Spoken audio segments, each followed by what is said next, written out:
Republicans marked Michael Gothan's death on hunger strike in England with a military-style funeral across Ireland. They plan to repeat when another hunger striker, Frank Stagg, died in England in February 1976. The Gothan funeral was an outrageous procedure.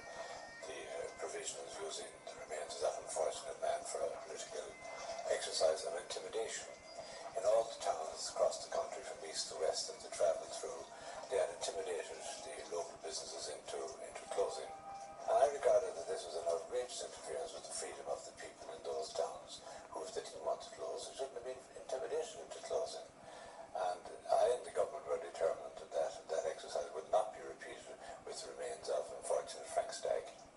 The Stagg family was badly split, with his widow and younger brother Emmett in favour of a private burial, while others wanted an IRA funeral.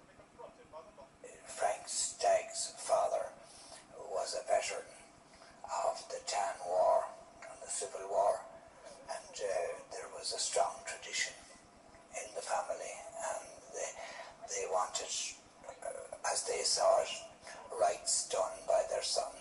A Home Office document shows the British plan to give the body to the Republican side of the family. Our understanding was that the coroner had been doing business with Mr. Stagg's two brothers, in good faith, believing that they were authorised for the purpose. We learned that the British authorities had decided not to hand over the body to his widow. So I became extremely angered by this, and I sent a message to the Home Secretary, Roy Jenkins, telling him that if he didn't hand over the body to the widow, I'd call a press conference to announce British collaboration with Provisional IRA. That ultimatum had an immediate effect, and the body was handed over. The plane carrying the body arrived at Shannon this morning, having been diverted from Dublin on the orders of the government. Goes to show the terror and the hidden influence that the IRA were able to exercise.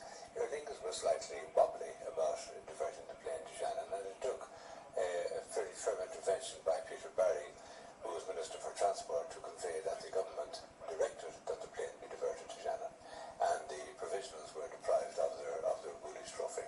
At Dublin Airport, Rory O'Brothy, the president of Sinn Féin Kevin Street, had waited with other Kevin Street officials and relatives of Mr. Stagg. When they heard about the diversion of the flight, they immediately set off for Shannon.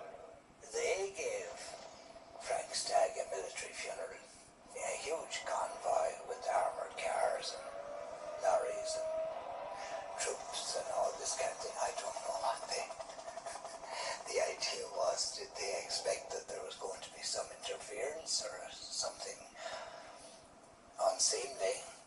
Since Almighty God has called our brother, Francis Stagg, from this life to himself, we commit his body to the earth for which it was made.